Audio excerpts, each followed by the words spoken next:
ম্যাডামদের সাথে কথা বলেছি, তারাও বলেছে এটা কিভাবে হয়েছে তারা জানেন না। তো সব কিছু মিলিয়ে ঘটনার সত্যতা আছে।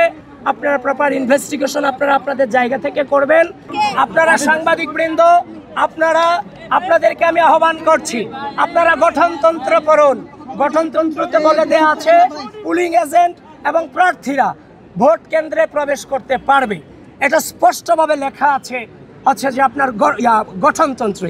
ইতিমধ্যেই কিন্তু এটা ফেসবুকে প্রচারও হয়েছে, সেই গঠনতন্ত্রের ছবি, 2025 সালের গঠনতন্ত্রের ছবি।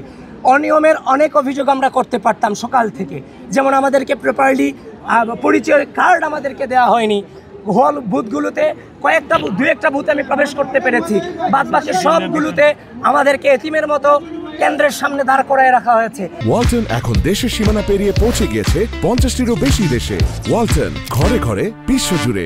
একজন ভিপি হিসেবে ভিতরে কি হচ্ছে তার তো তদারকি করার দায়িত্ব আমার আছে, সেটা তো আমাদের দায়িত্বের মধ্যে পড়ে, স্বচ্ছতার নিশ্চিতকরণের ক্ষেত্রে।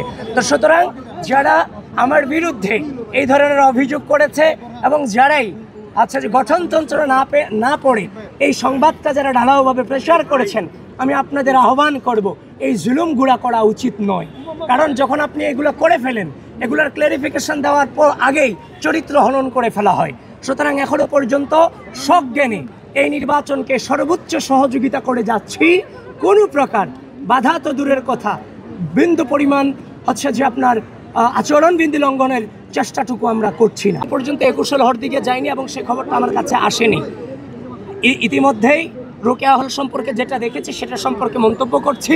একটু পরে আমি ভোটাধিকার প্রয়োগ করতে যাব উদয়ন স্কুলে, সেখানে ওই সম্পর্কে আমাকে জানতে হবে, তারপর আমি মন্তব্য করতে পারবো। এর আগে আমার মন্তব্য করা এই ব্যাপারে আবারও বলছি, ঢাকা বিশ্ববিদ্যালয়ের অনাবাসিক শিক্ষার্থীবৃন্দ, দেশের দিন, বাংলাদেশের বিজয়ের দিন, বাংলাদেশপন্থীদের বিজয়ের দিন, বাংলাদেশের ভোটাধিকার, বাংলাদেশের স্বাধীনতা, ঢাকা বিশ্ববিদ্যালয়ের শিক্ষার্থীদের মত প্রকাশের স্বাধীনতা টিকিয়ে রাখার দিন।